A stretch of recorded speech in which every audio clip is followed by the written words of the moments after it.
नमस्कार, आप देख रहे हैं आवाज आपका, आपके साथ है एमएस परदेसी।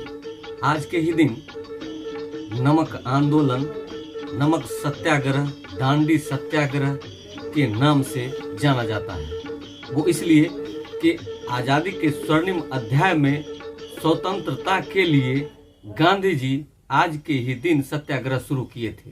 जी हाँ, साबरमती आश्रम से ये सत्याग्रह शुरू हुआ था और 15 अगस्त 1947 को देश आजाद हो गया था। आपको बता दें कि यह सत्याग्रह 12 मार्च 1930 को शुरू हुआ था और वो सत्याग्रह इस तरीके से जारी रहा कि 1947 में हमें आजादी मिल गई। ये स्वर्णिम काल रहा है उस समय का जिस समय ये सत्याग्रह शुरू हुई थी। लेकिन आज के इस देश में जो चौथा स्तंभ कहलाने वाला पत्रकार है वो क्या कर रहे हैं, ये देखने वाली बात है। आपको बता दें कि पत्रकार अगर इस सरकार में कुछ बात करता है तो दूसरे सरकार में दूसरे तरीके से बात करता है। अगर हम सीधा सीधा कहें कि पत्रकार एक सरकार के पक्ष में बोल रहा हो तो उस पत्रकार को क्या कहेंगे, कमेंट में जरूर बताइएगा।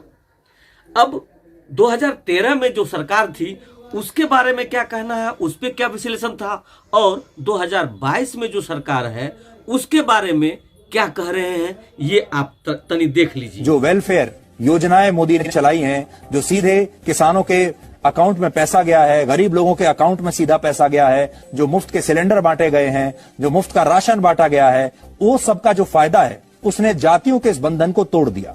और क्योंकि पैसा तो पैसा ही है, इसलिए हर जाति के लोग मोदी से जुड़ गए। ये था 2022 का स्पीच। अब आइए अब 2013 वाला को देखते हैं, सुनते हैं। स्पाइडर रॉबिन्सन की मशहूर रचना द फ्री लंच में लिखा है, इस दुनिया में फ्री लंच जैसी कोई चीज नहीं होती, यानी फ्री कुछ नहीं है। जनता को एहसास होता है कि उसे मुफ्त में कुछ मिल रहा है, लेकिन असल में ये एक माया जाल है जिसमें लोग खुशी खुशी फंसते चले जाते हैं ये सोचकर कि उन्हें जो मिल रहा है वो मुफ्त है। इसलिए आप भी हमेशा याद रखिए, सिर्फ चुनाव में ही नहीं, जीवन में भी कभी कुछ भी मुफ्त नहीं मिलता। आपको जो भी चीज मिलती है आज नहीं तो कल किसी न किसी रूप में आपको उसकी कीमत चुकानी ही पड़ती है। इससे पहले वर्ष 2013 में भी सुप्रीम कोर्ट ने कहा था कि मुफ्त की चीजें साफ सुथरे चुनाव के लिए हानिकारक हैं, लेकिन हमारे देश की जो जनता है वो मानने का नाम नहीं लेती। हमारे देश की जनता को आज भी सब कुछ मुफ्त में ही चाहिए। जब हम वोट डालेंगे तो वोट इस चीज पर डालेंगे कि मुफ्त में कौन कौन सी चीज कहां पर लगी हुई है। जब हम वोट डालेंगे तो हमें ये देखना है कि सेल कहां पर लगी हुई है। एग्जिट पोल्स के नतीजे देखकर तो साफ लगता है कि दिल्ली वाले अब भी मुफ्त के ऑफर्स देने वाली पार्टी को ही चुनना चाहते हैं। उन्हें सब कुछ मुफ्त में चाहिए। लेकिन सोचिए, अगर किसी दिन पाकिस्तान के प्रधानमंत्री इमरान खान दिल्ली आकर ये कह दें कि उनकी पार्टी पीटीआई भी अब दिल्ली के चुनावों में हिस्सा लेगी और उनकी पार्टी लोगों को उनकी जितनी भी सारी ईएमआई है, घर की आपकी ईएमआई है, आपकी गाड़ी की ईएमआई है, कोई और किस्त है, वो सारी वो लोग भर देंगे, तो दिल्ली के लोग क्या इमरान खान को भी जिता देंगे?